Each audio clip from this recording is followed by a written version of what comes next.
สบายดีเนาะวันนี้ก็สิมาฟังเพลงนะเวอร์ชันของข้าพเจ้าเองเนาะมวนก็ฟังไปนำกันแต่ก็แล้วกันเนาะ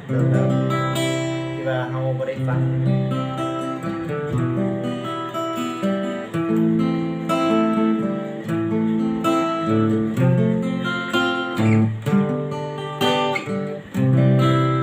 ดึกมือกันยาวอยู่เนาะเพิ่นว่าเอาจิโก้ครับใจไปก่อนเนาะเปิดซ่าเนาะ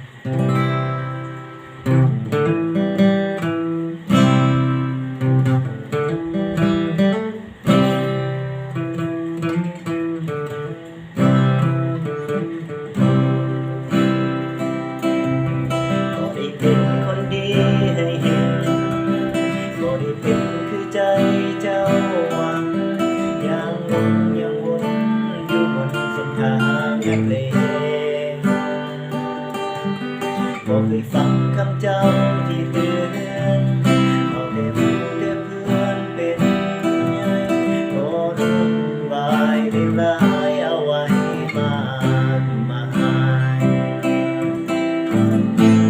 มาเมื่อนี้หูโตก็สายเกินไปที่โกกับใจบ่มีความหมายบ่มีผู้ใดยอม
การนึงเสียงเพลงนะมอบให้กระดาษทาน